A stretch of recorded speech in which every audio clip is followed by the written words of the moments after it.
दुर्राज की परवाज में है शौकत शाही, हैरत में है सयाद ये शाही है कि दुर्राज। दुर्राज कहते हैं तीतर को, शौकत शाही शाही की जमा, सयाद कहते हैं शिकारी को। शाहीन एक सफेद रंग का परिंदा जो कमजोर परिंदों का शिकार करता है।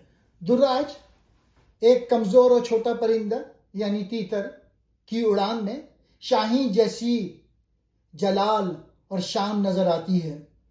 ये देखकर शिकारी हैरान रह जाता है, ये आखिर शाही है या दुर्राज।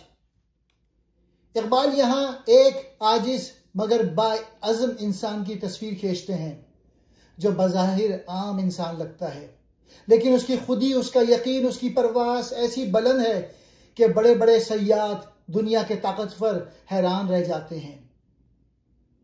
शाहीन इकबाल की यहाँ अलामत है बुलंद परवाजी की, खुददारी की, जुर्रत की, आसमान से दोस्ती की। और दुर्राज है एक आम कमजोर परिंदा जो आम इंसान या महकूम कौम की मिसाल है।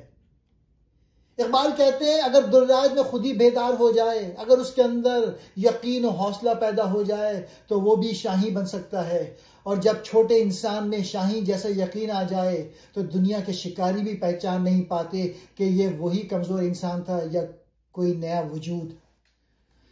फिर वो इंसान जो कल गुलाम था आज शाही बन जाता है, वो कौम जो कल कमजोर थी आज फातह आलम बन जाती है। इकबाल कहते हैं तू अपने आप को कम ना समझ, तू वही दुर्राज है जिसके अंदर शाही बनने की सलाहियत है। बस एक चिंगारी खुद ही चाहिए, फिर दुनिया तुझे पहचान ना सकेगी। दुनिया तुझे दुर्राज समझे तो परवाह नहीं, तू अपनी परवाज में शाही की शौकत पैदा कर।